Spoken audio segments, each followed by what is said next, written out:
If you think you know what happened to Lilly and Jack Sullivan, you don't. Two children gone without a trace in a place where nothing ever happens, until it does. This is the story of the Sullivan siblings' disappearance. If you follow true unsolved cases like this, be sure to subscribe and hit the bell icon so you never miss an episode. It was a Friday morning, May 2nd, 2025, in the rolling green of rural Nova Scotia. The Sullivan family home sat at the end of a gravel lane, surrounded by thick woods and the kind of silence that city people pay to experience. The Sullivans, Sarah, a nurse, and Mark, a mechanic, had moved here for peace, for safety, for the promise of a childhood spent outdoors. Their children, Lilly, age 6, and Jack, age 4, were the kind of siblings who seemed to orbit each other, always together, always laughing. That morning, Sarah made pancakes. Mark left for work at 7:15, kissing his wife and ruffling Jack's hair. The kids were in their pajamas watching cartoons. It was, by all accounts, an ordinary day. By 8:30, Sarah was in the laundry room folding clothes. She called out to the kids, no answer. She assumed they'd gone outside, as they often did, to play in the yard or chase the neighbor's cat. But when she stepped onto the porch, the world was still. No giggles, no footsteps, no sign of Lilly or Jack. She called their names, her voice echoing off the trees. Nothing. The swing set was empty, the sandbox untouched. The gate to the woods was closed. At first, Sarah thought it was a game, hide and seek. She searched the house, every closet, under every bed. She checked the garage, the shed, the chicken coop. She called Mark, her voice trembling. "I can't find the kids." He told her to call the police. She did, her hands shaking so badly she could barely dial. The first officer arrived at 9:12 a.m. He found Sarah on the porch, barefoot, her face streaked with tears. She kept repeating, "They were just here. They were just here." The officer searched the house, then the yard, then the woods. Within an hour, more police arrived. By noon, there were over 30 people. Officers, neighbors, volunteers, combing the property. They found nothing. No footprints, no broken branches, no sign of a struggle. It was as if Lilly and Jack had simply vanished. The official search began that afternoon. The Royal Canadian Mounted Police brought in dogs, drones, and a helicopter. They scoured the woods, the fields, the nearby river. They knocked on every door within a 10-mile radius. They questioned everyone, delivery drivers, neighbors, even passing hikers. No one had seen or heard anything unusual. There were no tire tracks, no unfamiliar vehicles, no strangers reported in the area. The Sullivans were questioned separately for hours. Their stories matched. There were no signs of forced entry, no evidence of violence, no history of family trouble. The parents were cleared, but suspicion lingered, as it always does.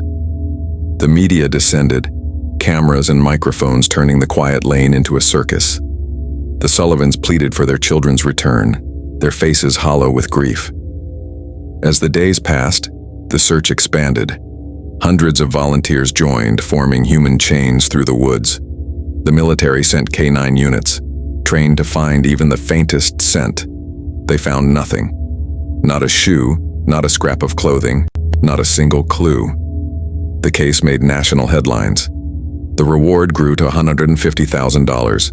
Tips poured in, sightings, dreams, confessions, but none led anywhere. Theories began to swirl.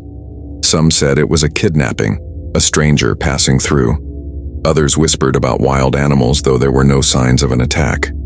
Some, quietly, wondered if something else was at work, something that couldn't be explained by logic or law. We spoke to Constable Rachel McIntyre, one of the first officers on the scene. "I've worked missing persons before," she said, her voice steady but her eyes haunted. But this was different. There was nothing, no evidence. It was like they'd been erased. She paused, choosing her words.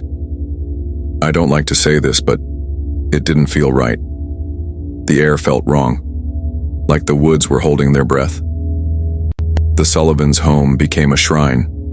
Stuffed animals, flowers, candles lined the porch. Sarah stopped sleeping. Mark stopped eating. Their marriage, once strong, began to fray under the weight of not knowing. "It's the silence that kills you," Sarah told us, months later. "The not knowing. Every night I hear their voices. Every morning I wake up and remember they're gone." The community changed too. Parents kept their children inside. Doors were locked, windows checked twice. The woods, once a place of adventure, became a place of fear. Rumors spread about strangers, about shadows, about things seen in the trees at night. Some said the land was cursed. Others said the children had simply wandered too far, lost in the endless green. But the searchers knew better. They'd covered every inch, every hollow, every stream. "We should have found something," said Tom LeBlanc, a volunteer firefighter. "A footprint, a piece of clothing, anything." But there was nothing. It's like they were never there. As the weeks turned into months, hope faded. The case grew cold. The Sullivans moved out, unable to bear the empty rooms, the silent yard. The house sat empty, the grass growing tall, the swing set rusting in the rain. But the questions remained. How could two children disappear without a trace? Who, or what, could take them, in broad daylight, from their own home? And why, after all this time, has no one come forward? The days after the disappearance blurred together for the Sullivan family and the small community of Millbrook. The RCMP set up a command post at the local fire hall, its parking lot crowded with search teams, news vans, and neighbors clutching coffee cups and hope. The woods, once a playground, became a labyrinth of uncertainty. Each day, the search grid expanded, and each night, the unanswered questions grew heavier. Sarah Sullivan's diary, later shared with investigators, captured the raw ache of those first nights. May 3rd. I keep thinking I hear them. Footsteps in the hall, Lily's laugh, Jack calling for juice. But it's just the house settling, or the wind. I can't sleep. I keep replaying the morning. Did I miss something? Did I leave the door unlocked? I keep seeing their faces. I keep thinking I'll wake up and it will all be a dream. The searchers worked in shifts, their boots muddy, their faces drawn. They called the children's names until their voices cracked. They checked every outbuilding, every culvert, every hollow log. The K-9 units, noses to the ground, circled the property again and again. But the dogs never picked up a scent trail, not even a hint. It was as if Lilly and Jack had vanished into thin air. The RCMP brought in forensic teams from Halifax. They dusted for prints, swept for fibers, and examined every inch of the Sullivan home. The back door was locked from the inside.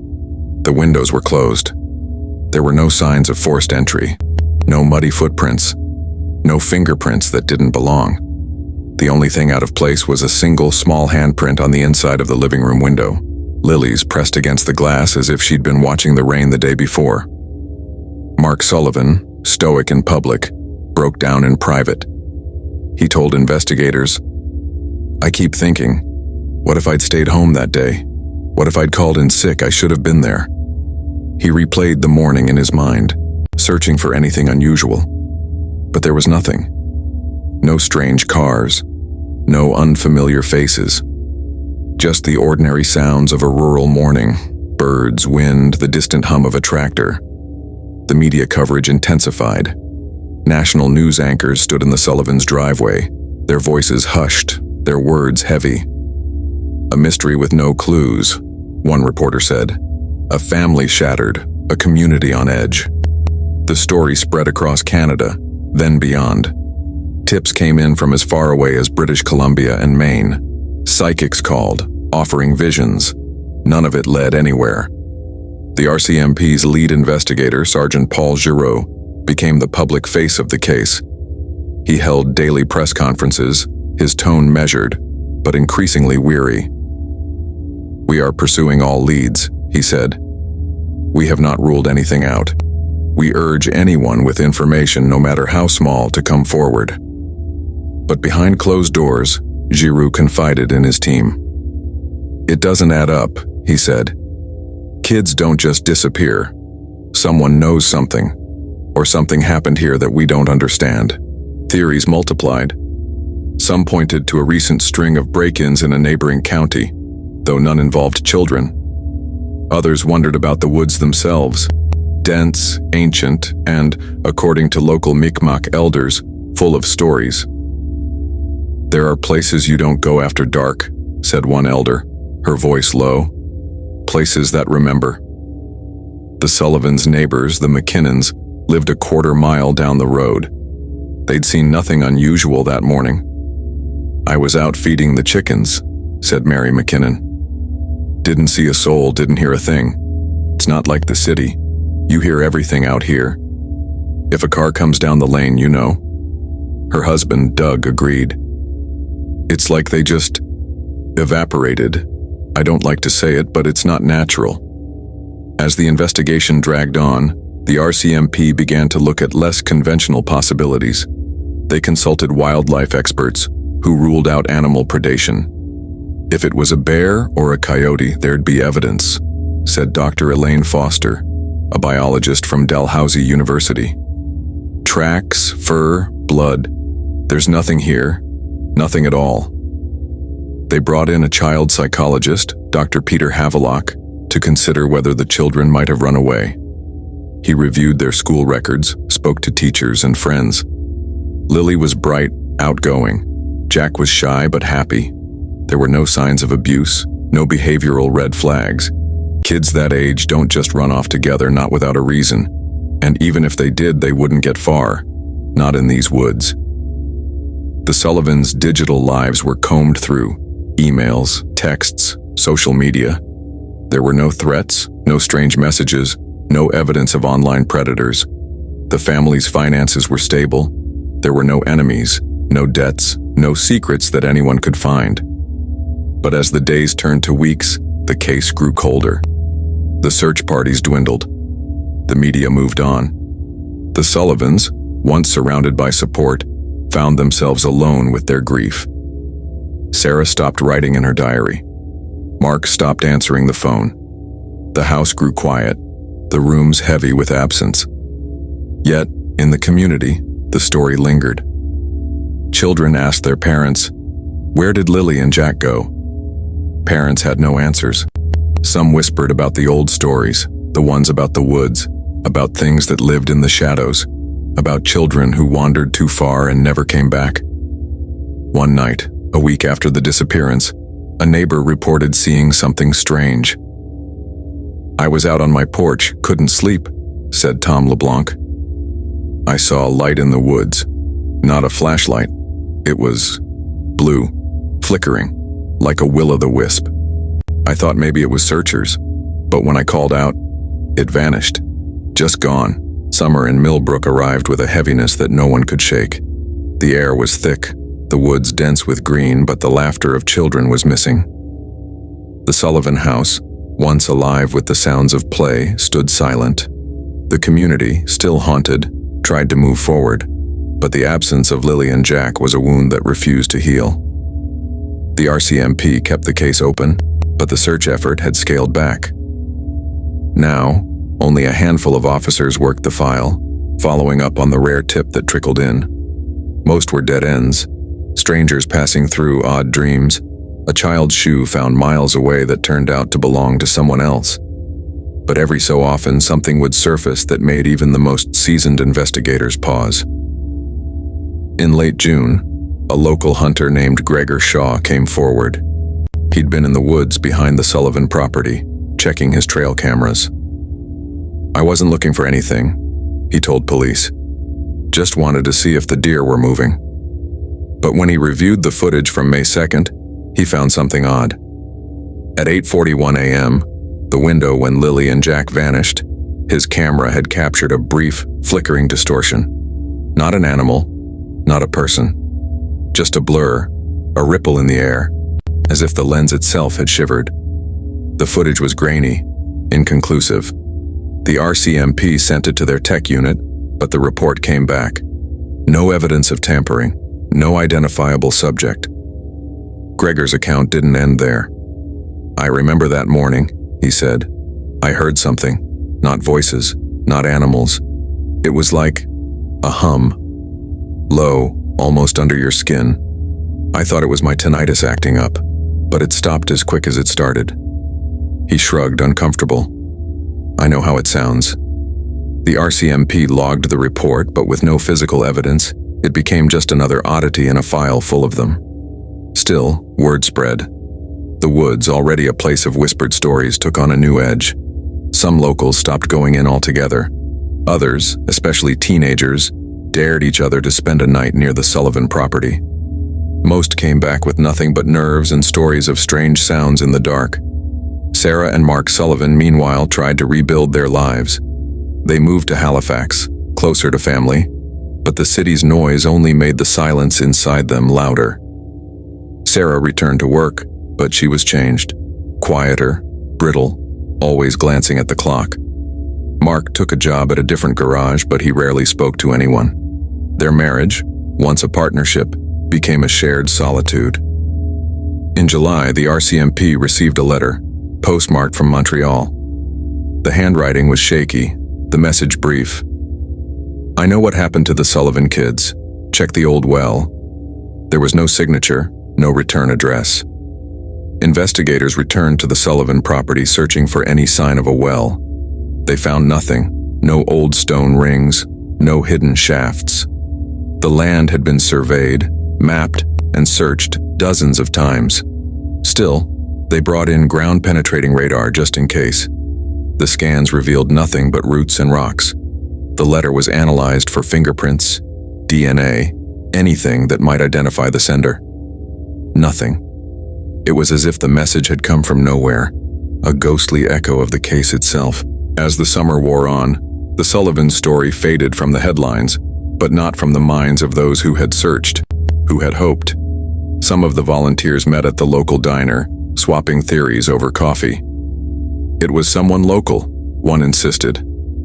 Had to be. No way a stranger could get in and out without being seen. Another shook her head. No, it was something else. You ever hear about the old stories? The ones about the woods taking what it wants? The Mi'kmaq elders, whose ancestors had lived on the land for centuries, were reluctant to speak publicly. But one, Joseph Francis, agreed to talk, his voice low and careful. There are places in these woods that are older than memory, he said. Places where the world is thin. My grandmother used to say, if you hear your name called from the trees, you don't answer. Not unless you know who's calling. He looked away, his eyes distant. Sometimes things go missing. Not just people, time too. The RCMP, for their part, tried to keep the investigation grounded. They re-interviewed neighbors, checked alibis, reviewed security footage from nearby roads. Nothing new emerged. The case file grew thicker, but the answers remained elusive. In August, a new detective joined the team, Detective Lisa Tran, transferred from Toronto. She brought fresh eyes and a reputation for solving cold cases.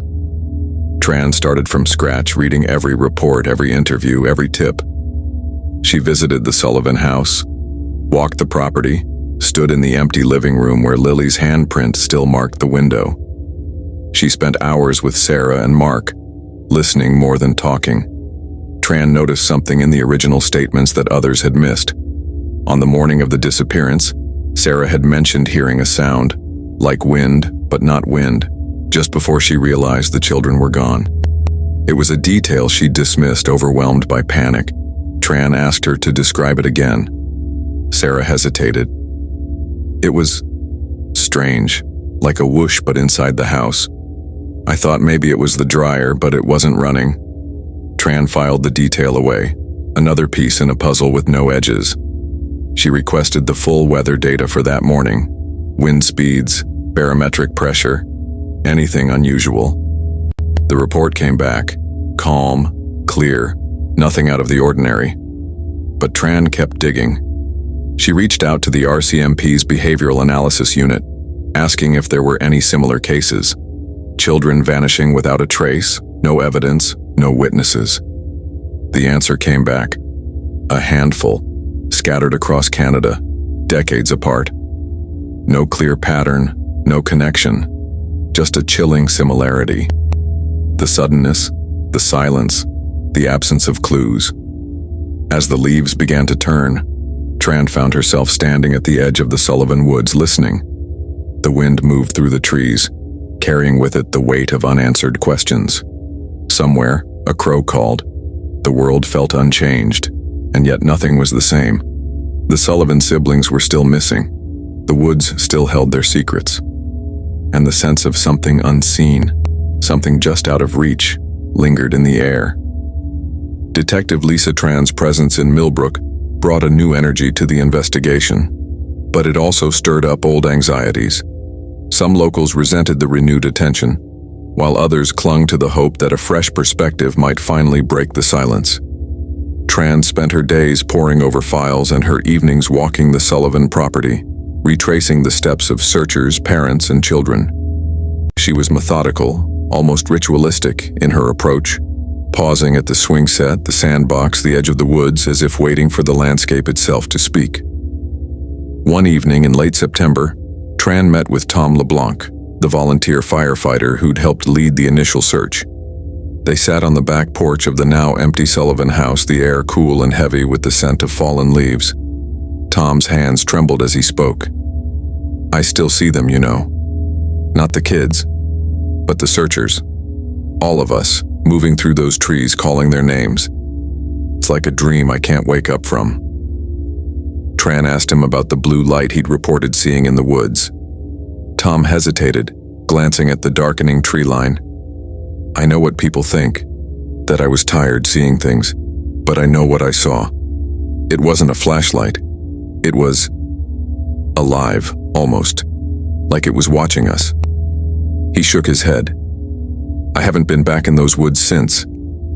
Tran made a note, then asked about the search itself. "Did anything feel off? Any place that seemed different?" Tom nodded slowly. "There was a spot, maybe 100 yards in. The dogs wouldn't go near it. They'd just stop, whine, and pull away. We marked it on the map, but there was nothing there, no tracks, no scent, nothing." He looked at Tran, his eyes haunted. It felt wrong, like we weren't supposed to be there. The next day, Tran returned to the woods with the search maps. She found the spot Tom had described, a small clearing, ringed by ancient birch trees. The ground was soft with moss, undisturbed. She stood there for a long time, listening. The woods were quiet, but not peaceful. It was a silence that pressed in, thick and expectant. Back at the station, Tran reviewed the case files again. She noticed a pattern in the interviews. Several searchers had mentioned feeling disoriented in the woods, losing track of time, or finding themselves back at the edge of the property without remembering how they'd gotten there. One volunteer, a retired teacher named Edna, had written in her statement, "It was like the woods didn't want us there. I kept thinking I heard children laughing, but when I turned, there was nothing." Tran began to wonder if something about the land itself was at play. She contacted a local historian, Margaret O'Connell, who specialized in the region's folklore. Margaret agreed to meet at the library, where she pulled out old maps and yellowed newspaper clippings. "This area has always had stories," she said. "Disappearances, strange lights, people getting lost for hours and turning up miles away. Most folks chalk it up to the woods being dense, easy to get turned around. But there are older stories too. The Mi'kmaq talk about thin places, spots where the world isn't quite solid, where things slip through." Margaret showed Tran a clipping from 1952.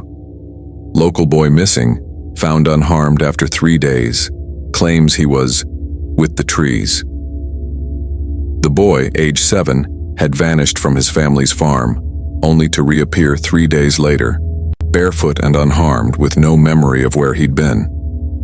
"It's not the same as the Sullivan case," Margaret said, "but it's close." Tran took the information back to the RCMP, but her colleagues were skeptical. "We're not chasing ghosts," Sergeant Giraud said, his tone weary. "We need evidence, not stories." Still, Tran persisted. She requested another sweep of the woods, focusing on the clearing Tom had described. This time she brought in a geologist, Dr. Nadia Singh, to look for any natural anomalies, sinkholes, gas vents, anything that might explain the odd sensations. Dr. Singh spent a day in the clearing, taking soil samples and readings. Her report was brief. No geological anomalies detected, magnetic field readings slightly elevated, but within natural variation for the area. Tran pressed her for more. Could that affect people? Make them feel strange? Dr. Singh shrugged. Maybe if someone was sensitive, but it wouldn't make 2 children disappear. As autumn deepened, Tran found herself drawn back to the Sullivan house. She walked the empty rooms, tracing the path from the living room to the back door, imagining Lilly and Jack's last morning. She paused at the window where Lily's handprint remained, faded but visible. Outside, the woods loomed, indifferent. Sarah and Mark, meanwhile, struggled to hold on. Sarah's mother moved in with them in Halifax, helping with meals and chores, but nothing could fill the space left by the children. Mark withdrew further, spending long hours at work, coming home only to sit in silence. They attended counseling, but the sessions often ended in tears or silence. "We're stuck," Sarah told the therapist. "We can't move forward, but we can't go back." The community, too, was changed. Halloween came and went with few decorations, few trick-or-treaters. Parents kept their children close, eyes wary. The woods, once a place of adventure, were now a boundary no one crossed. Tran continued her investigation, but each lead seemed to circle back to the same place. The woods, the silence, the absence of evidence. She began to keep her own journal, recording her thoughts late at night. "There's something here," she wrote. "Something we're missing. The land remembers even if we don't." One evening, as Tran left the station, she found a note tucked under her windshield wiper. The handwriting was unfamiliar, the message simple: "You're looking in the wrong place." There was no signature, no clue as to who had left it. Tran felt a chill as she read the words, the sense of being watched settling over her like a shadow. She looked out at the darkening woods, the trees standing silent and tall. Somewhere out there the truth waited, hidden, patient, and unwilling to be found. Detective Tran kept the anonymous note in her desk drawer, reading it over and over. "You're looking in the wrong place." The words gnawed at her, a splinter in her mind. She tried to shake it off, to focus on the evidence, but the case had long since slipped beyond the boundaries of the ordinary. She found herself waking in the night, heart pounding, convinced she'd heard children's voices in the wind. She doubled down on her investigation, reviewing every detail from the morning of May the 2nd. She mapped out the Sullivan property, marking every search grid, every reported sighting, every oddity. She called in the K9 handler, Officer Jean-Paul Boudreau, to walk her through the initial search one more time. Boudreau was a veteran, his German Shepherd Rex, one of the best in the province. "We started at the house," he explained, "worked our way out in spirals. Rex is trained to pick up the faintest scent, even days old. But that morning it was like the trail just stopped. Not faded, not lost. Stopped. I've never seen anything like it." Tran pressed him for more. "Did Rex react to anything? Any spot he avoided?" Boudreau nodded. "There was a patch near the birch clearing," he whined. "Circled, wouldn't go in. I thought maybe there was a dead animal, but we found nothing. It was just empty." Tran thanked him, her mind racing. The birch clearing again. She returned to the spot, this time bringing a thermal camera. The woods were cold, the ground littered with leaves. She scanned the area, watching the screen for any sign of heat, any disturbance. Nothing, just the slow cooling of the earth as night fell. She sat on a fallen log listening. The woods were alive with the sounds of dusk, crickets, the distant call of an owl. But beneath it all was a deeper silence, a sense of waiting. Tran closed her eyes, trying to imagine what Lilly and Jack had seen, what they had felt. Had they wandered into the woods, chasing a bird, a butterfly, a game? Had someone called to them, lured them away? Or had something else happened, something no one could explain? Back in Halifax, Sarah Sullivan tried to find meaning in the chaos. She joined an online support group for parents of missing children, sharing her story, listening to others. Some found comfort in faith, others in activism. Sarah found only questions. She wrote in her journal, "I keep thinking about the last thing Lilly said to me. She asked if she could go outside. I said yes, but only if she took Jack. I thought I was keeping them safe. I thought I was doing the right thing." Mark, meanwhile, grew more distant. He spent his evenings in the garage tinkering with old engines, the smell of oil and metal a small comfort. He rarely spoke of the children, but sometimes late at night, Sarah would hear him whispering their names as if calling them home. Detective Tran reached out to the families of the other missing children the behavioral unit had flagged. Cases decades old, scattered across the country. Most were dead ends, the families long gone or unwilling to reopen old wounds. But one, a woman named Ruth Pelletier, agreed to speak. Her brother Daniel had vanished in 1987, age 5, from a farm in northern Quebec. "It was the same," Ruth said, her voice trembling. "No sign, no sound, just gone. My mother always said the woods took him. She said she heard him laughing, even after he was gone." Tran asked if there had been any strange occurrences, lights, sounds, odd feelings. Ruth hesitated. "There was a storm that night, but before it started, my mother said she saw something in the trees. She never told me what. She just said, 'Don't go near the birches.'" The birches again. Tran felt a chill. She dug deeper into the folklore, reading about thin places, about the Mi'kmaq legends of the woods. She found stories of children lured away by voices, of lights that danced between the trees, of places where time unraveled. Most dismissed them as stories, but Tran couldn't ignore the pattern. She brought her findings to Sergeant Giroux. "There's a connection," she insisted. "The birch trees, the feelings of disorientation, the lack of evidence. It's not just this case. It's happened before." Giroux sighed, rubbing his temples. "Lisa, we can't put folklore in a report. We need facts, evidence, something we can take to a judge." Tran nodded, but she couldn't let it go. She started spending more time in the woods, sometimes alone, sometimes with Tom LeBlanc or other volunteers. She left small offerings at the birch clearing, flowers, toys, a ribbon from Lily's hair, hoping for a sign, a shift, anything. One evening, as the sun set and the woods turned gold, Tran heard something, a faint giggle, high and clear, drifting through the trees. She froze, heart pounding. "Lilly?" she called, her voice barely above a whisper. The sound faded, swallowed by the rustle of leaves. She ran toward it, stumbling over roots, branches clawing at her arms. But there was nothing, just the empty clearing, the birch trees standing silent and watchful. Tran stood there, breathless, the sense of being watched stronger than ever. She pulled out her phone, recording a voice memo. Heard a child's laugh. No sign of anyone. Feels wrong. Like the air is thicker here. She left the woods as darkness fell, the feeling of unease following her all the way home. That night, she dreamed of the Sullivan children, Lilly and Jack, standing at the edge of the birch clearing, their faces pale and solemn. They reached out to her, but as she moved closer, they faded into mist. The next morning, Tran found another note on her windshield. This one was shorter, the handwriting more hurried. "Stop looking. Some doors shouldn't be opened."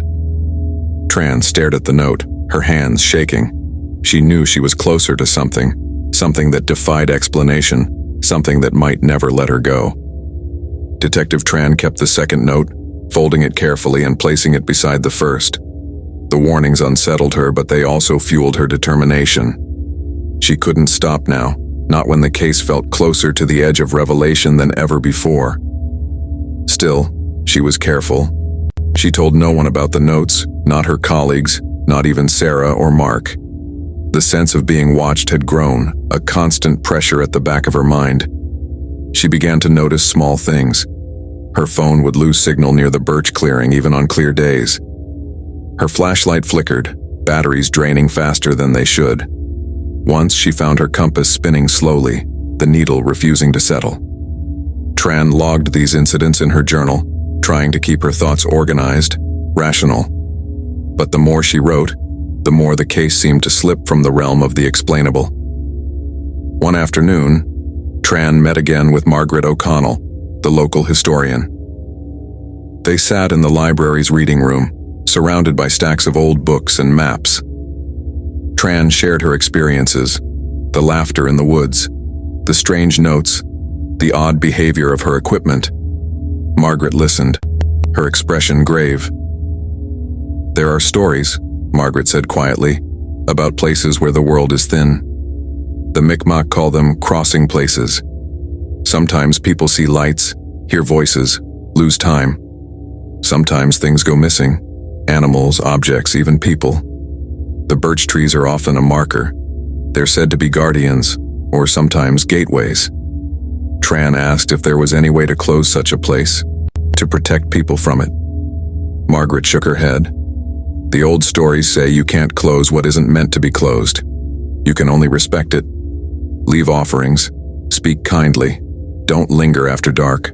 But sometimes, even that isn't enough." Tran left the library with a sense of dread. She drove back to the Sullivan property, parking at the edge of the overgrown lawn. The house looked smaller now, shrunken by time and grief. She walked the perimeter, noting the way the grass grew taller near the woods, the way the air seemed to change as she approached the birch clearing. She paused at the swing set, its chains rusted, the seats swaying gently in the breeze. She imagined Lilly and Jack playing here, their laughter echoing across the yard. Tran closed her eyes, letting the memory settle over her. When she opened them, she saw something, a small, colorful bead, half buried in the dirt beneath the swing. She knelt, brushing away the soil. It was a bead from a child's bracelet, the kind Lilly was known to wear. Tran's heart raced. She bagged the bead, careful not to disturb the scene. She called the RCMP lab, requesting a rush on the analysis. If it was Lilly's, it would be the first physical evidence since the day the children vanished. That night, Tran couldn't sleep. She replayed the events of the day, the feeling of the woods pressing in, the discovery of the bead. She wondered if it was a sign, a message, or just a cruel coincidence. She listened to the voice memo she'd recorded in the clearing, amplifying the sound, searching for anything she'd missed. At the edge of the recording, just beneath her own voice, she heard it, a faint whisper almost too soft to catch. She played it again and again, isolating the sound. It was a child's voice, unmistakable, saying a single word. Home. Tran's skin prickled. She sent the audio to the lab asking for enhancement. She didn't mention it to anyone else. She wasn't sure what she believed anymore. The next day, the lab called. The bead was a match for Lilly's bracelet. Her DNA was on it, along with traces of soil and something else. A faint residue of an unknown mineral, not native to the area. The lab tech sounded puzzled. "It's like nothing we've seen before. Not dangerous, just odd, almost crystalline." Tran drove back to the property, this time bringing Tom LeBlanc with her. She showed him the bead, watched his face pale. "That wasn't there before," he said. "We searched every inch of this yard. It's like it just appeared." They walked to the birch clearing together, Tran holding the bead tightly. The woods were quiet, the air heavy. Tom hesitated at the edge, refusing to go further. "I'm sorry," he said, voice shaking. "I can't. It feels wrong." Tran stepped into the clearing alone. She placed the bead on a flat stone at the center, whispering a quiet plea. "If you're here, if you can hear me, please come home." The wind picked up, swirling leaves around her feet. For a moment, the world seemed to hold its breath. She waited, heart pounding, but nothing happened. The woods remained silent, the birch trees unmoved. Tran turned to leave, but as she did, she caught a glimpse of movement, a flash of color, a small shape darting between the trees. She ran after it, calling Lilly's name, but the shape vanished, swallowed by the shadows. Breathless, Tran returned to her car, the sense of being watched stronger than ever. She checked her phone. No signal. The compass spun uselessly in her hand. She drove away, glancing in the rearview mirror, half expecting to see the children standing at the edge of the woods. That night, Tran dreamed of the Sullivan siblings again. This time they stood in the clearing, holding hands, their eyes wide and sad. They didn't speak, but she felt their message. They were close, but not close enough. Something held them back, something she couldn't see. Tran woke before dawn. The image of the children burned into her mind. She knew she was running out of time. If there was any hope of finding Lilly and Jack, it was slipping away, lost in the spaces between worlds.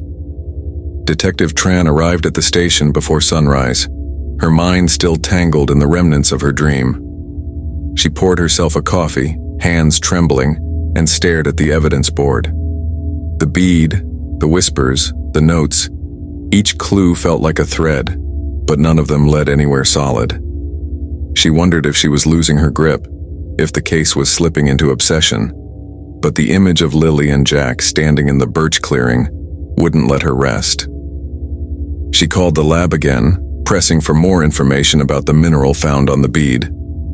The technician, a young woman named Priya, sounded tired but intrigued. "We ran it through every database," Priya said. "It's not a match for anything local. It's not even a match for anything we've cataloged in Canada.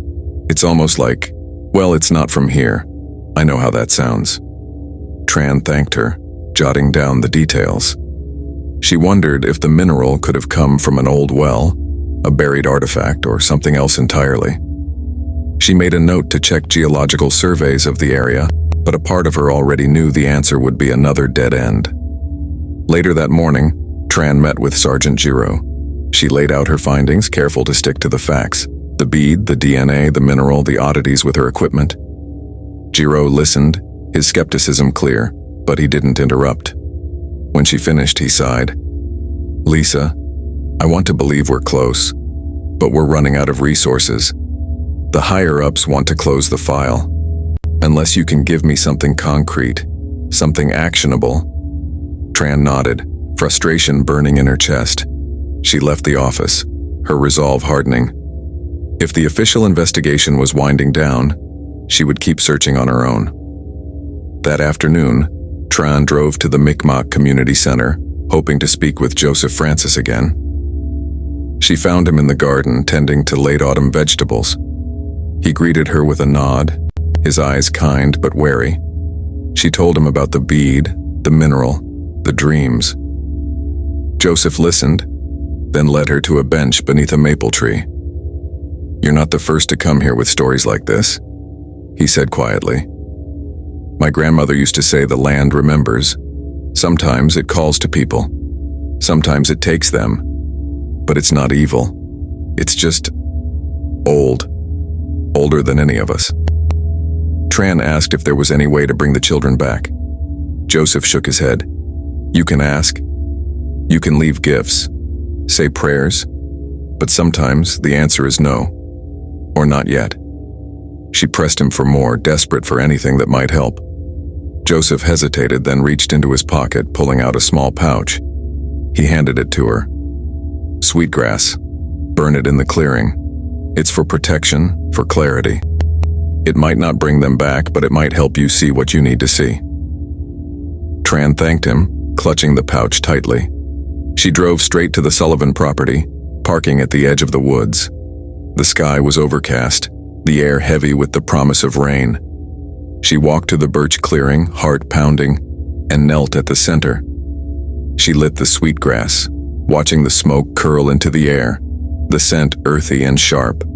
She closed her eyes, breathing deeply, letting the world fall away. For a moment there was nothing, just the sound of her own heartbeat, the rustle of leaves. Then, faintly, she heard it. Laughter, distant but clear. She opened her eyes, and the world seemed to shift. The trees shimmered, the light bending strangely. She saw movement at the edge of the clearing, two small figures hand in hand watching her. "Lilly? Jack?" she called, her voice trembling. The figures didn't move, but she felt their presence, a wave of longing and sadness.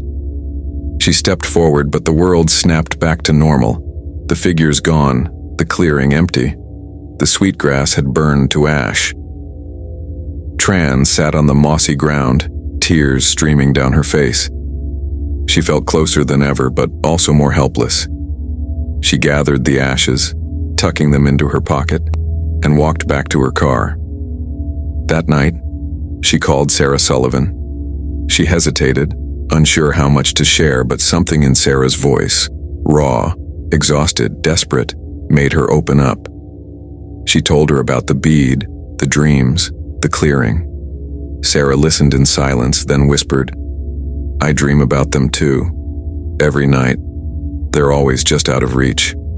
I keep thinking if I could just remember something, anything, maybe I could bring them home." Tran asked if Lilly or Jack had ever talked about the woods, about seeing things, hearing voices. Sarah was quiet for a long time. "Lilly used to say the trees talked to her. I thought it was just imagination. She said there was a place in the woods where the air felt funny, like it was buzzing. I told her to stay away, but kids don't always listen." Tran thanked her, promising to keep searching. After she hung up, she sat in the dark, the weight of the case pressing down on her. She wondered if she was chasing ghosts, if the truth was forever out of reach. The next morning, Tran received an email from an address she didn't recognize. The subject line was blank. The message was a single sentence. "You're getting closer, but you're not alone." Attached was a photo, grainy, black and white, taken from the edge of the Sullivan Woods. In the center of the frame, barely visible, were two small figures standing among the birch trees. Tran stared at the image, her heart racing. She checked the metadata. No location, no timestamp, nothing to trace. She printed the photo, pinning it to her board. The children's faces were blurred, but their posture was unmistakable. Hand in hand, watching, waiting. She felt a chill run through her. Someone else was out there. Someone who knew more than they were saying. The woods were not empty. The case was not cold. And the Sullivan siblings, wherever they were not alone. Tran spent the next days in a state of restless vigilance. The photo haunted her. She scrutinized every pixel, searching for clues, a landmark, a shadow, anything that might reveal who had taken it or when. She showed it to Sergeant Giroux, who frowned, skeptical. Could be a hoax, could be old, could be anything. But Tran knew deep down that it was recent.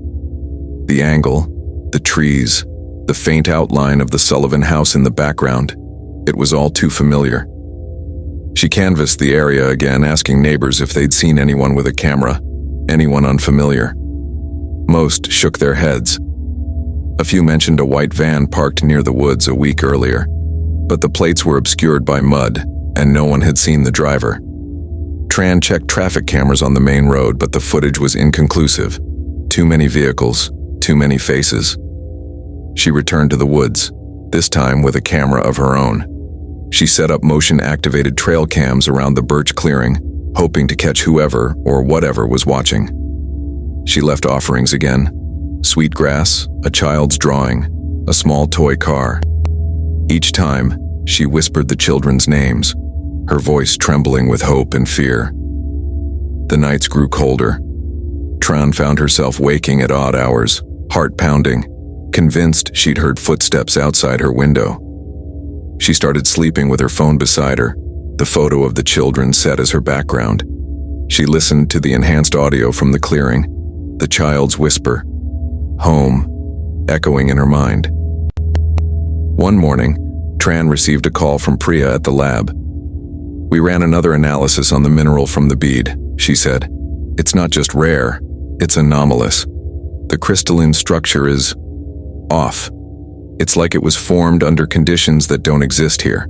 I sent the data to a geologist at Dalhousie. He wants to see the site." Tran agreed, meeting Dr. Alan McKay at the Sullivan property. He was a tall, quiet man, his hands always moving, tapping, fidgeting, adjusting his glasses.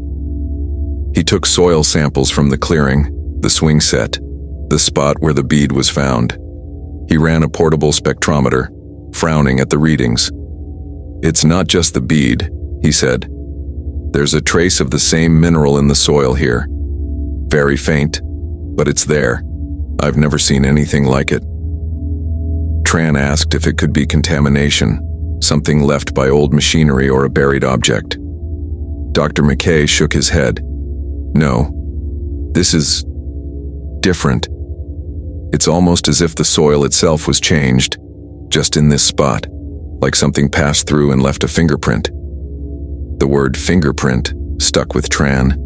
She wondered if the land itself was trying to tell her something, if the clues were right in front of her, just beyond understanding.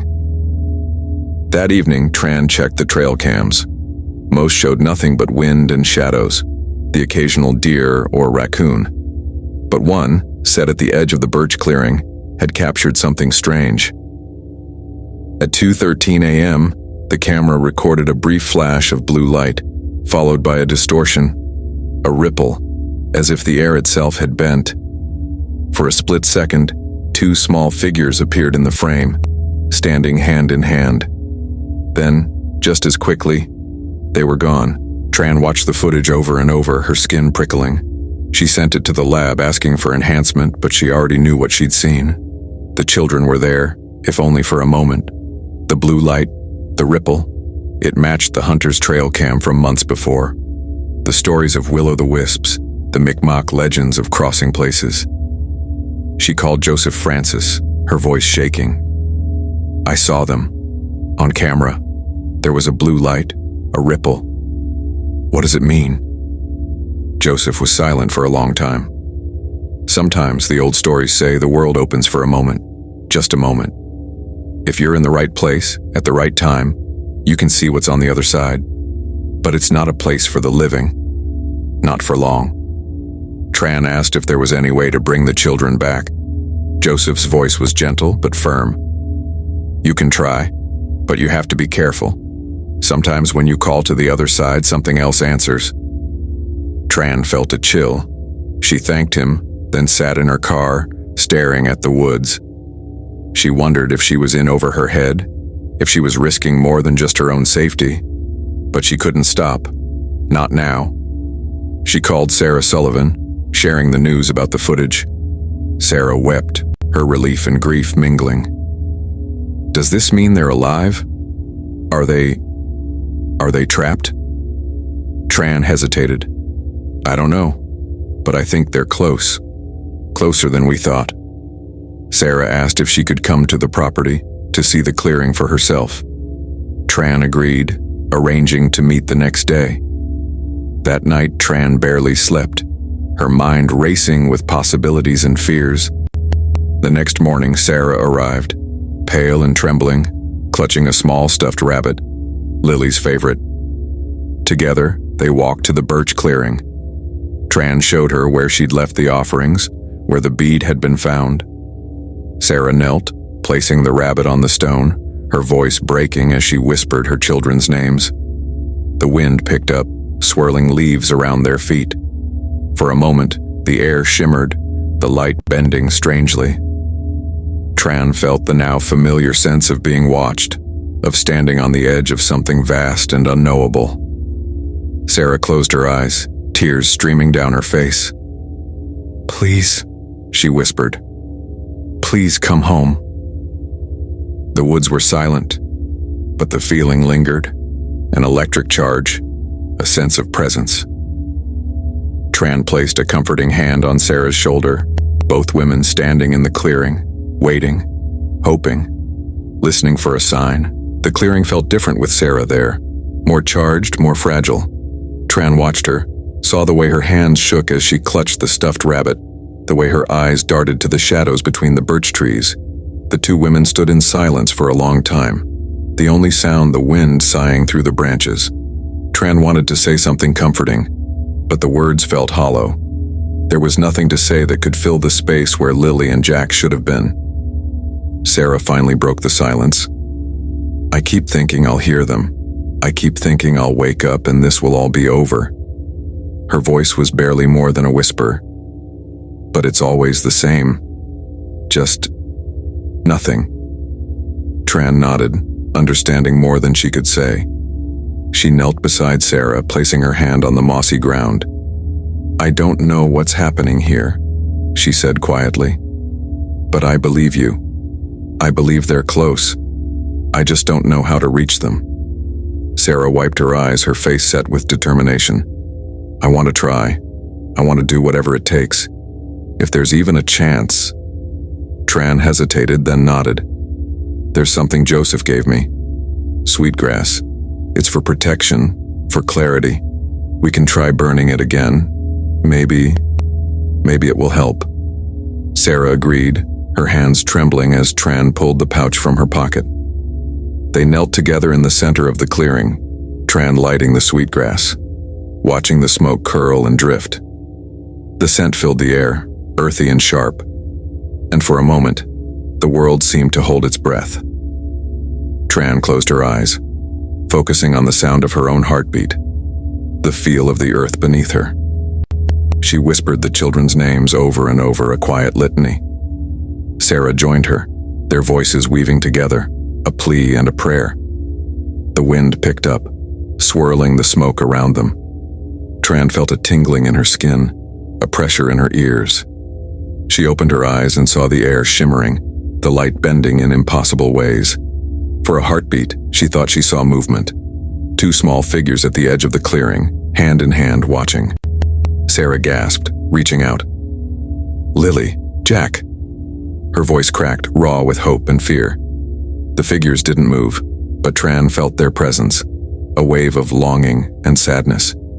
She tried to step forward, but the world seemed to resist, the air thick and heavy. The figures faded, the shimmer collapsing, the clearing returning to normal. Sarah collapsed, sobbing, the stuffed rabbit clutched to her chest. Tran knelt beside her, feeling helpless, the sense of failure crushing. She wanted to believe they were close, that the children were trying to reach them, but the distance felt insurmountable. They sat in the clearing until the sun began to set, the shadows growing long and cold. Finally, Tran helped Sarah to her feet, guiding her back to the car. Neither spoke on the drive back to town, the silence between them heavy with grief and unanswered questions. That night, Tran reviewed the trail cam footage again. She watched the blue light, the ripple, the fleeting figures. She listened to the audio, the faint whisper. Home. She stared at the photo, the children's blurred faces, the outline of the Sullivan house in the background. She felt as if she were circling the truth, always just out of reach. She called Joseph Francis, her voice shaking. We tried, we saw them, but we couldn't reach them. What do we do now? Joseph was silent for a long time. Sometimes the old stories say, you have to let go. Sometimes the more you chase, the further away they get. The land takes what it takes. But sometimes if you wait, if you listen, it gives something back. Tran didn't know if she could accept that. She didn't know if Sarah could. But she promised to keep trying, to keep listening. The next morning, Tran received another email from the anonymous sender. This time, there was no message, just a video file. Tran hesitated, then clicked play. The footage was shaky, filmed at night, the camera moving through the woods. The person filming was breathing hard, their footsteps crunching on leaves. The camera panned to the birch clearing, the blue light flickering at the center. For a moment, the light grew brighter, illuminating two small figures, Lilly and Jack, unmistakable, their faces pale and solemn. The camera zoomed in, the image blurring. The children turned, looking directly at the camera. Their mouths moved, but the audio was distorted, the words lost in static. The light flared, the camera jerked, and the video ended. Tran sat back, heart pounding. She checked the metadata. Again, nothing. No location, no timestamp, no way to trace the sender. She forwarded the video to the lab, asking for enhancement, but she already knew what she'd seen. She called Sarah, her voice trembling. There's another video. Someone's out there watching. Someone knows more than they're saying. Sarah was silent, then whispered, "What if it's not someone? What if it's something?" Tran didn't have an answer. She stared at the evidence board, the photos, the maps, the notes. She felt as if she were standing on the edge of a precipice, the truth just out of sight, waiting to be revealed. That night, Tran dreamed of the clearing again. This time she stood at the center, the blue light swirling around her. Lilly and Jack stood at the edge, their eyes wide and pleading. They reached out, their voices echoing in the darkness. "Help us. Please." Tran woke in the darkness, the plea ringing in her ears. She knew she couldn't stop. Not now, not when the children were so close, not when the truth was almost within reach. Tran rose before dawn, the children's voices echoing in her mind. She dressed quickly, barely tasting her coffee, and drove through the empty streets toward the Sullivan property. The sky was a bruised gray, the world hushed and waiting. She parked at the edge of the woods, the air sharp with the promise of rain. For a moment, she sat in the car, hands gripping the steering wheel, willing herself to move. She stepped into the woods, the ground soft beneath her feet, the birch trees looming pale and silent. She carried nothing but her phone and the pouch of sweetgrass, her pockets empty, her mind focused. She walked the familiar path to the clearing, her breath clouding in the cold air. The clearing was unchanged, mossy, ringed by birches, the stone at its center bare except for a few scattered leaves.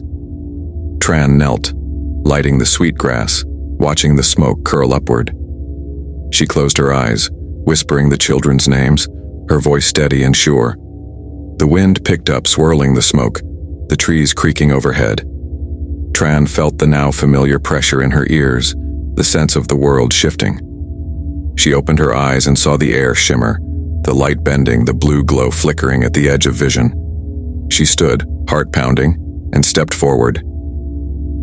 The world seemed to resist, the air thick and heavy, but she pushed on, calling out, "Lilly, Jack, I'm here. Come home." For a moment, nothing happened. Then the blue light flared brighter than before, illuminating the clearing. Two small figures appeared, Lilly and Jack, hand in hand, their faces pale and solemn. They looked at Tran, their eyes wide and pleading.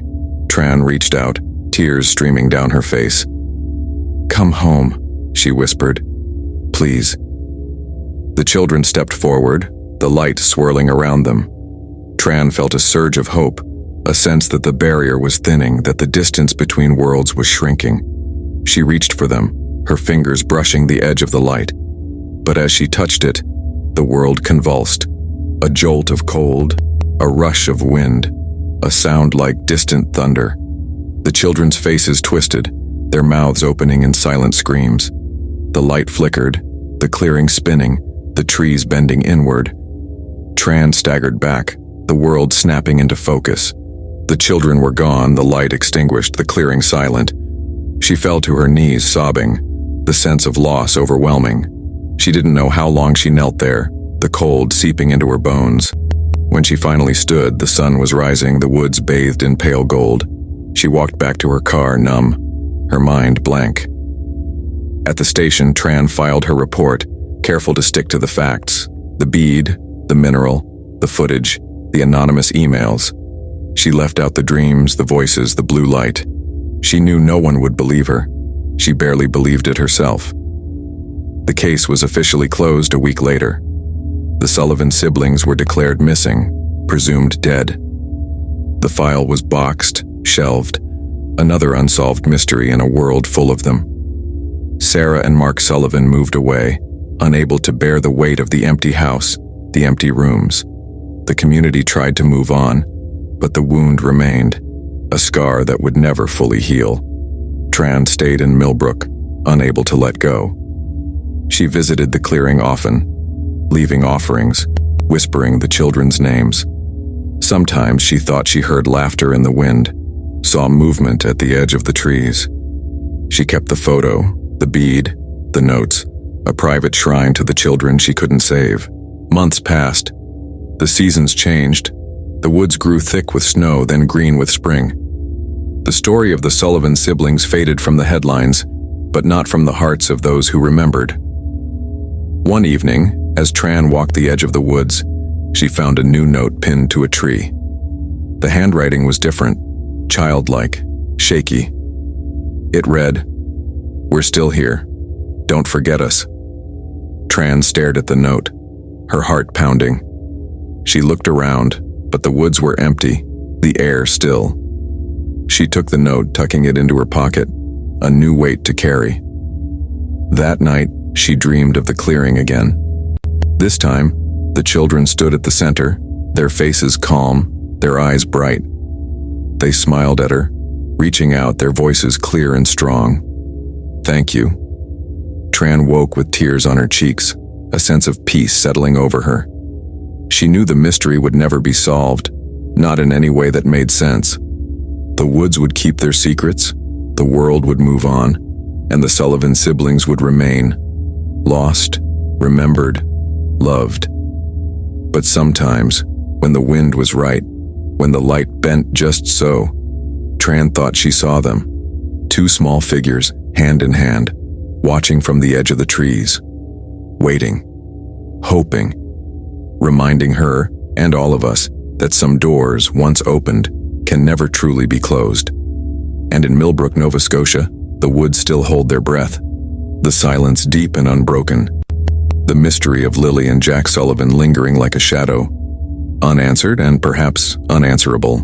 Thank you for listening to this journey into the haunting mystery of the Sullivan siblings' disappearance.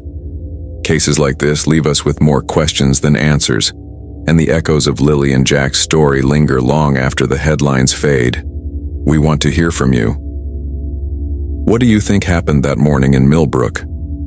Was it a crime, a tragic accident, or something stranger, something beyond explanation? Have you ever experienced anything similar, or do you know of other cases that defy logic and reason? Share your thoughts, theories, and personal stories in the comments below. If you have any information about the Sullivan case, or if you know someone who does, please reach out to the authorities. Every detail matters, no matter how small. If you found this story compelling, please subscribe, leave a review, and share this episode with others who follow true crime and unsolved mysteries. Your support helps us keep these stories alive and maybe, just maybe, brings us one step closer to the truth. Until next time, stay safe, stay curious, and remember, some mysteries are closer than they appear.